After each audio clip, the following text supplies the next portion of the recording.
The borderline relationship is not sustainable, and it can never be sustainable because it's based on a fantasy. It's based on a desire for someone to take all their pain away.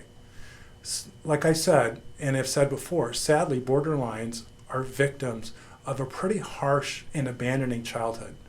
And they have this broken heart that they carry around, and it hurts them. And they feel the loneliness, the emptiness, the existential void. And when they meet someone that feels right to them, becomes this fantasy, this dream, this oasis-like experience where they have everything they dreamt about and they lose themselves. And it can happen quickly and very spontaneously sometimes.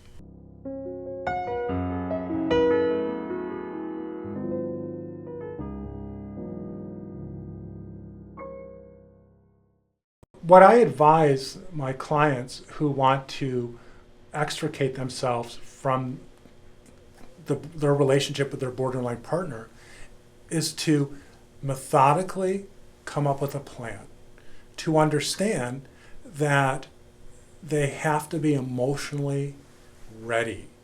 Because if they are not feeling emotionally healthy, emotionally grounded, personally, emotionally, physically, and do not have support systems set up, that loneliness that compelled them to fall so deeply into the relationship with the borderline, that feeling of emptiness, will pull them back, will trigger them back.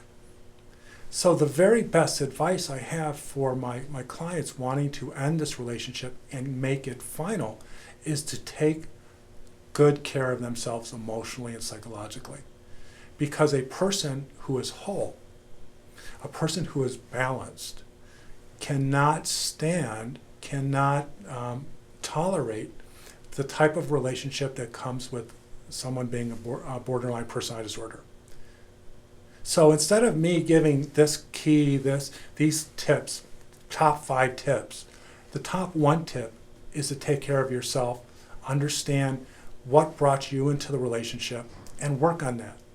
And that will keep you strong enough to withstand the torments, both your own internal torment and the external torment of breaking up with a borderline. And of course, not to repeat myself, have a strong support network, whether it's your therapist, a church, a synagogue, a mosque, or friends.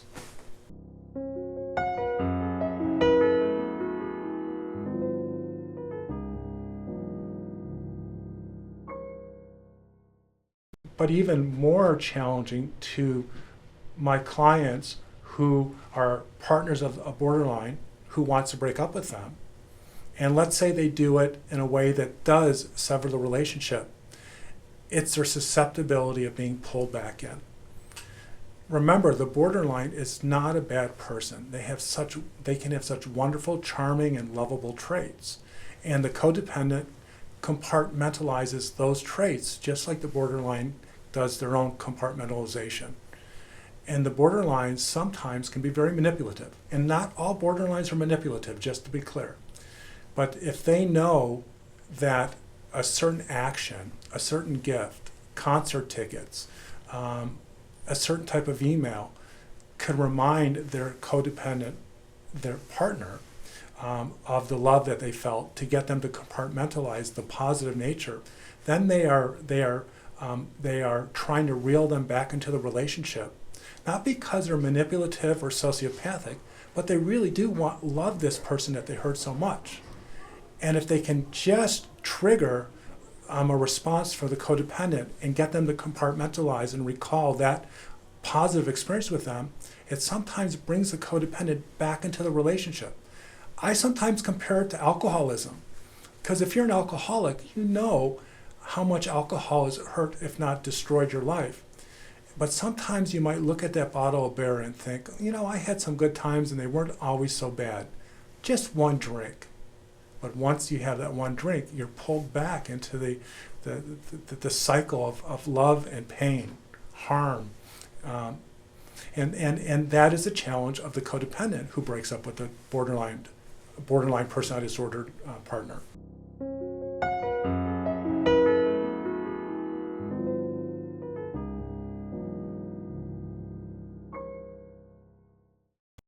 Borderline personality disorder is considered the most unstable and deadly of all mental health conditions. In fact, as many as 1 in 10% end up dead. It's very sad because borderline personality disorder, unlike other mental health disorders, say depression, they don't really intend to kill themselves. It's as paradoxical as it sounds, it's an accident. Their rage, their anger leads them to want to hurt someone, and whether it's themselves or others, and they lose a sense of reality. And sometimes it's as distorted as they want to prove a point to show people how much they've been hurt. They hurt themselves. But those who survive a suicide attempt, those borderlines that survive a suicide attempt, will say almost across the board, they didn't really want to die. They just lost control and lost themselves in their rage. So sadly, borderline personality disorder is among the most lethal and deadly of all disorders.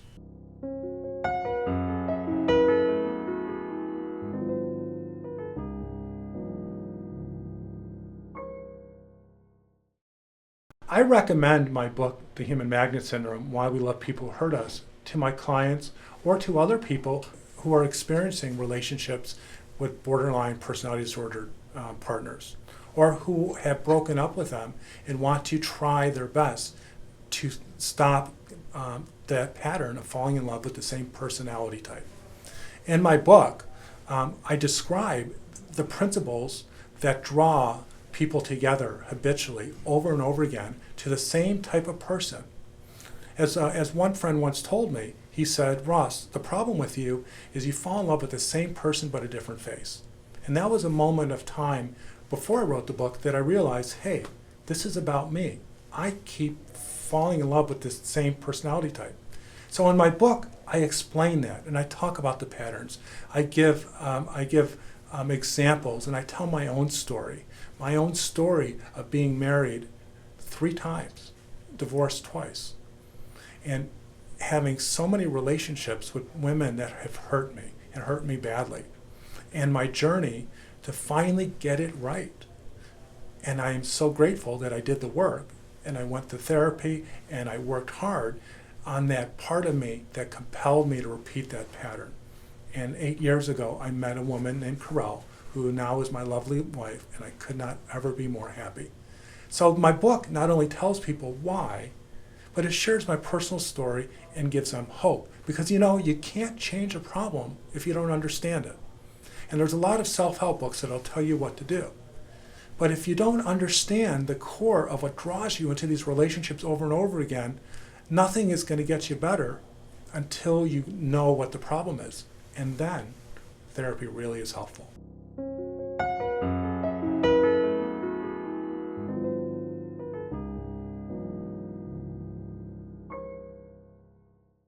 Besides being an author, I'm also a trainer. I provided trainings throughout the United States. I'm available as a keynote speaker, a consultant, and a psychotherapist. I recommend to find out more about me and my book and the services that I provide is to go to humanmagnetsyndrome.com. That's www.humanmagnetsyndrome.com. And on that website, you'll find access to information about me, my services, my books, and my training materials.